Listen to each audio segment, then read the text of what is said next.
ಮನುಷ್ಯ ಸತ್ತ ನಂತರ 24 ಗಂಟೆಯೊಳಗೆ ಅವನ ಆತ್ಮ ಯಾಕೆ ಮತ್ತೆ ಮನೆಯೊಳಗೆ ಬರುತ್ತೆ?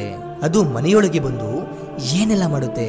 ಎಷ್ಟು ದಿನಗಳವರೆಗೆ ಮನುಷ್ಯನ ಆತ್ಮ ನಮ್ಮನ್ನ ಬಿಟ್ಟು ಹೋಗೋದೇ ಇಲ್ಲ?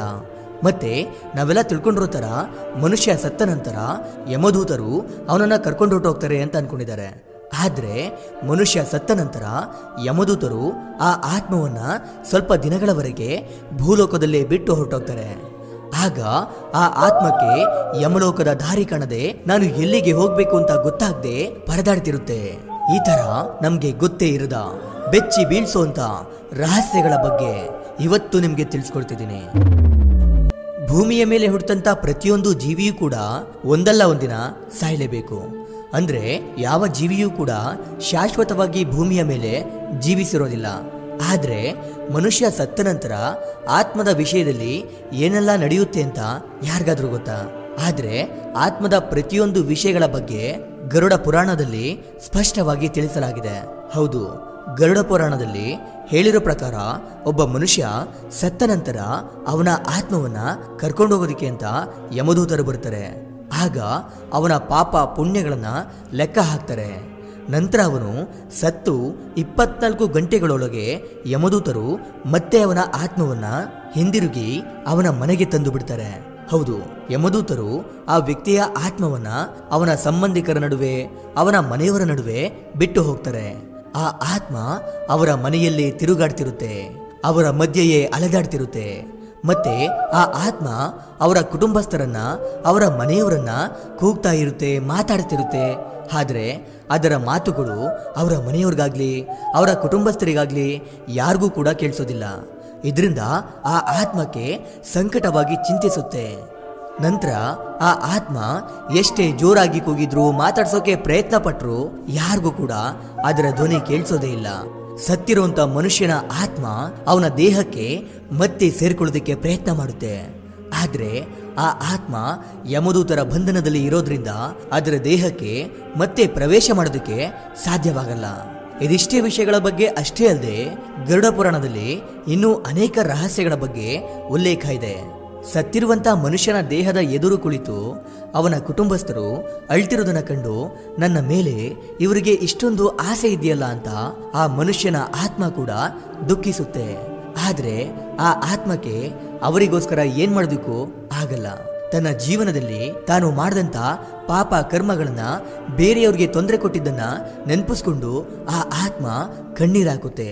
ಇನ್ನೊಂದು ವಿಷಯ ಏನಂದ್ರೆ, ಮನುಷ್ಯ ಸತ್ತ ನಂತರ ಯಮದೂತರು ಅವನ ಆತ್ಮವನ್ನ ಭೂಲೋಕದಲ್ಲಿಯೇ ಅವನ ಕುಟುಂಬಸ್ಥರ ನಡುವೆಯೇ ಬಿಟ್ಟು ಹೋದಾಗ ಆ ಆತ್ಮಕ್ಕೆ ಯಮಲೋಕದ ದಾರಿ ಕಾಣದೆ, ಯಮಲೋಕಕ್ಕೆ ಹೋಗಲು ಶಕ್ತಿ ಸಾಲದೆ, ನಾನು ಎಲ್ಲಿಗೆ ಹೋಗ್ಬೇಕು ಅಂತ ಗೊತ್ತಾಗದೆ ಅಲೆದಾಡ್ತಿರುತ್ತೆ.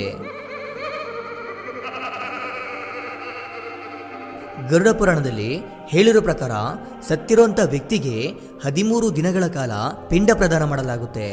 ಆಗ ಸತ್ತಂತ ವ್ಯಕ್ತಿಯ ಆತ್ಮ ಪುನರ್ ನಿರ್ಮಾಣಗೊಳ್ಳುತ್ತೆ.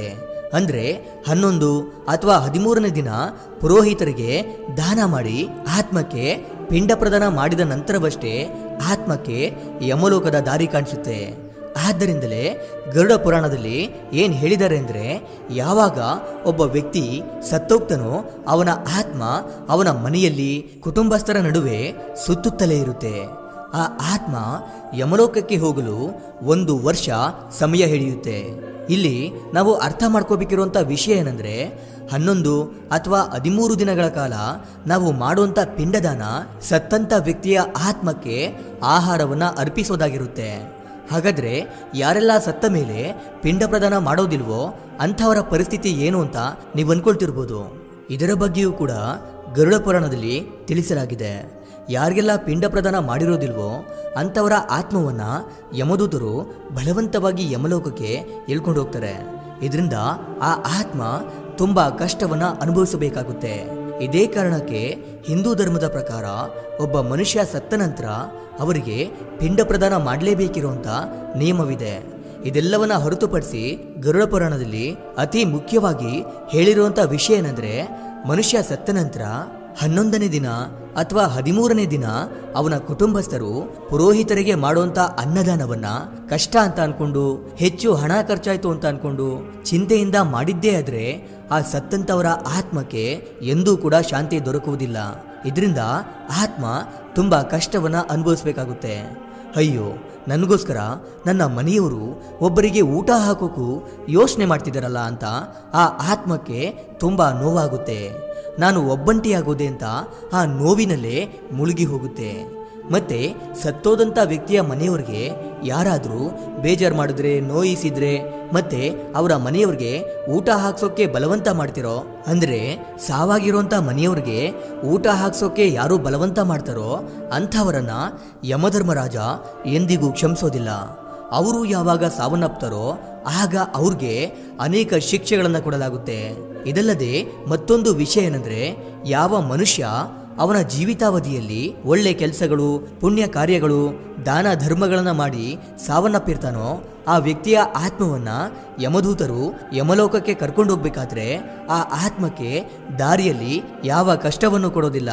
ಅದೇ ರೀತಿ ಯಾವ ವ್ಯಕ್ತಿ ಅವನ ಜೀವಿತಾವಧಿಯಲ್ಲಿ ಪಾಪ ಕರ್ಮಗಳನ್ನ ಹೆಚ್ಚಾಗಿ ಮಾಡಿರ್ತಾನೋ ಅವನ ಆತ್ಮವನ್ನ ತುಂಬಾ ಹಿಂಸಿಸುತ್ತಾ ಯಮಲೋಕಕ್ಕೆ ಕರ್ಕೊಂಡು ಹೋಗ್ತಾರೆ. ಆಗ ಆ ಆತ್ಮ ನೋವನ್ನ ತಾಳಲಾರದೆ ನನ್ನನ್ನು ಕ್ಷಮಿಸಿ ಎಂದು ಬೇಲಾಡ್ತಿರುತ್ತೆ.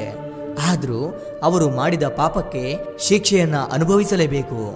ಹಾಗೆ ಒಳ್ಳೆ ಕೆಲಸಗಳನ್ನು ಮಾಡಿರುವಂಥ ವ್ಯಕ್ತಿಯ ಆತ್ಮ ಯಮಲೋಕಕ್ಕೆ ತಲುಪಿದ ನಂತರ ಯಮಧರ್ಮರಾಜ ಅವನ ಬಗ್ಗೆ ಎಲ್ಲವನ್ನೂ ತೂಕ ಹಾಕಿ ಪರಿಶೀಲಿಸಿ ಆ ಒಳ್ಳೆಯವನ ಆತ್ಮವನ್ನ ಸ್ವರ್ಗಲೋಕಕ್ಕೆ ಕಳುಹಿಸಿಕೊಡ್ತಾರೆ.